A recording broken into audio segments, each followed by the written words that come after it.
On a chargé un camion, je sais plus combien de mètres cubes, et on a traversé toute la France. Et je me souviens qu'on a tourné 10 fois autour du petit rond-point au bas de la Beaucaire. Et on se regardait à chaque tournant et on se disait bon allez on y va pas, allez on y va pas. On s'est dit bon là c'est vraiment un tournant de notre vie. On a rangé tous les tablettes, les portables, on a tout enfoui dans nos sacs. On s'est dit non mais on risque de se faire agresser dès qu'on arrive.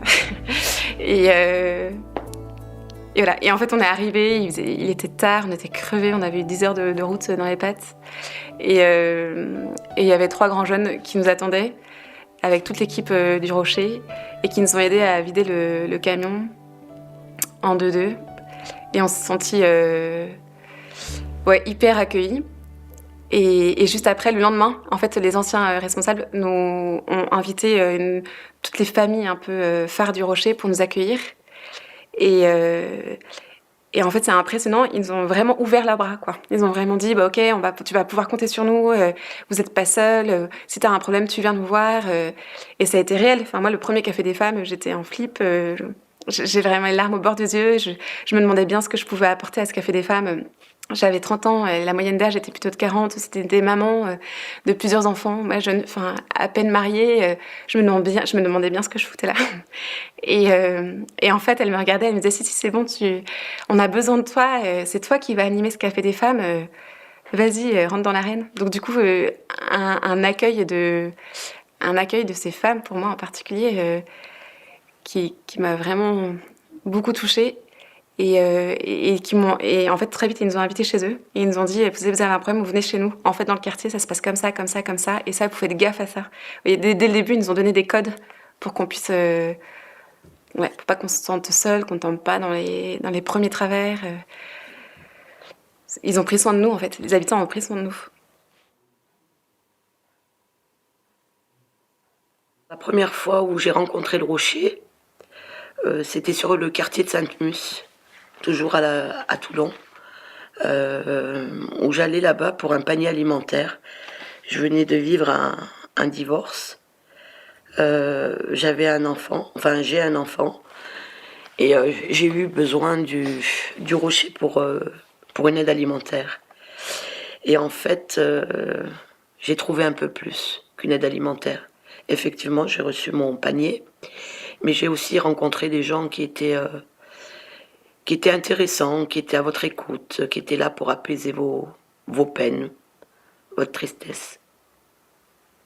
Ben moi, ceux que je connais, même, je sais pas, il y a longtemps un peu, mais pas très longtemps, peut-être 3 mois, ils ont passé chez moi avec un autre pour me demander encore comment Rocher il est, comment j'ai trouvé Rocher, s'il est bien, s'il est pas bien. Moi, je l'ai dit, le médecin qui est venu chez moi, je l'ai dit que moi, j'ai trouvé Rocher bien. Il y a rien à dire à Rocher pour moi, en tout cas. Parce que moi, dès que je reviens tout le temps, même si j'ai pas de courage, il donne le courage pour les Français. Même si mes enfants, ils ont pas envie de travailler, il les force pour les travailler. Moi, j'ai dit, j'aime ça. Parce que c'est comme, il sait qu'on est tous pareils. C'est pour ça qu'ils font ça. Si c'est quelqu'un d'autre, il allait laisser, laisser les enfants, s'ils vont pas travailler, on laisse tomber. Mais non, Rocher, il fait pas ça. Voilà.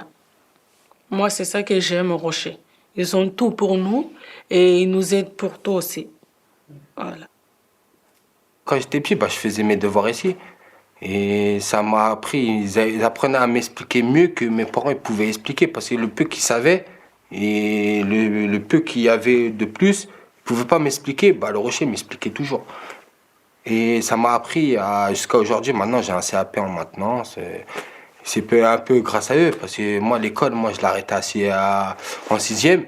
Et je suis pas reparti à la scolarité. Mais eux, ils m'aidaient quand même. Parce que comme je faisais des remises à niveau, tout ça, ils m'aidaient quand même à voir, me montrer comme quoi je pouvais aller plus loin. Comme quoi, faut pas s'arrêter à l'échec que je faisais.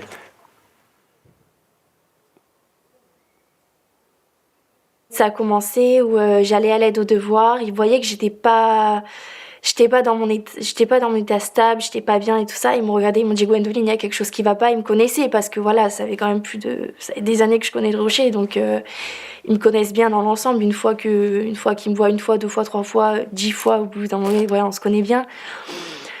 Et ils m'ont dit ça va pas et tout ça, donc viens, on va faire des sorties, ça va te soulager et tout ça. Donc j'en ai parlé avec eux, j'ai eu des moments de partage avec eux. Ils m'ont également partagé leur vie parce que voilà, ils ont eu des moments dans leur vie où ça n'a pas été facile. Et c'est de là qu'en fait je me suis dit je vais pas pleurer sur mon sort pendant des années. En fait, il faut que j'avance et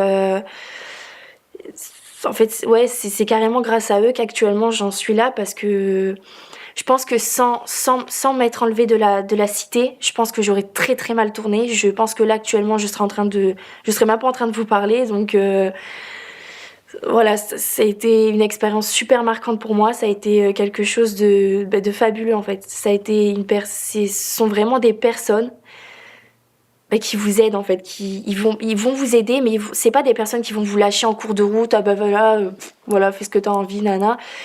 Et non, ils vont jusqu'au bout, même si je parle en conséquence de cause, même si au final ça nous saoule, on n'a plus envie d'y retourner parce qu'on sait qu'ils vont en quelque sorte, ils vont nous casser la tête et tout ça avec leurs conseils et tout ça, mais en fin de compte, mais merci, franchement, je pourrais jamais assez les remercier parce que ils m'ont ouvert leur cœur, ils m'ont aidé dans beaucoup de choses et voilà.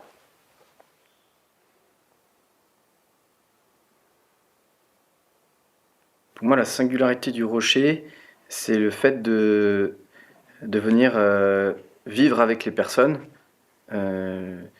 Vraiment, pas seulement qu'il y ait une activité associative avec peut-être une aide, soutien scolaire ou une aide aux familles, mais c'est le fait de venir vivre avec pour aimer, pour établir une amitié, une vie en commun et que ça dépasse le cadre d'un travail ou d'une activité associative, mais que ça devienne vraiment un mode de vie, puis qu'on s'attache, qu'on n'hésite pas, qu'on n'ait pas peur de s'attacher aux personnes qu'on côtoie dans la cité.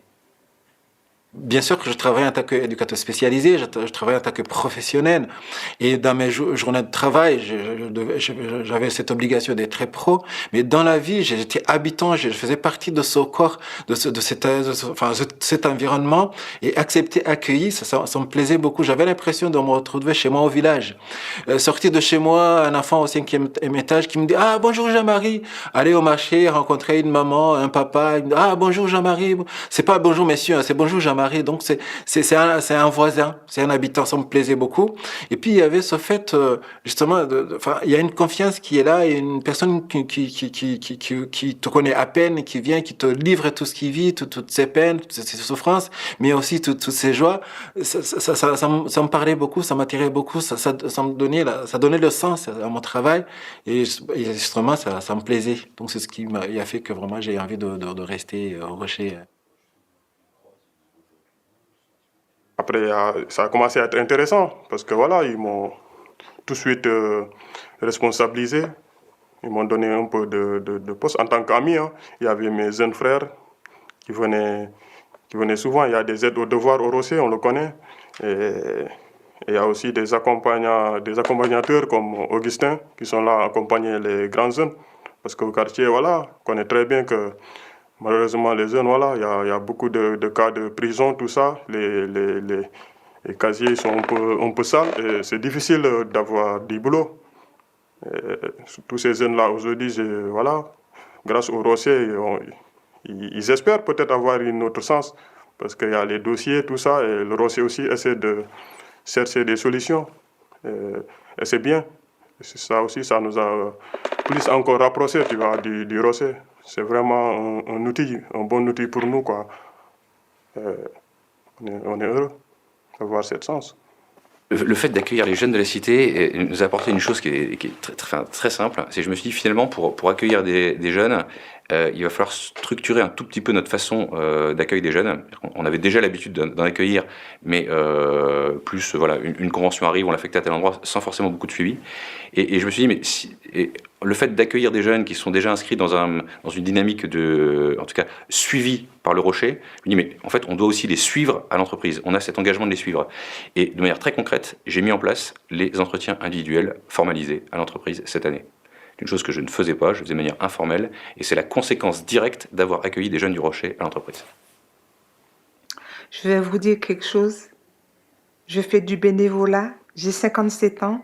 Cette année, j'ai décidé d'aller préparer mon BAFA pour aller aider les autres. Voyez-vous, si j'avais pas connu ça, est-ce que je l'aurais fait? Est-ce que j'aurais eu du courage à aider les autres? Voilà. C'est beau, c'est que le matin, quand on se lève, on n'est pas aigri.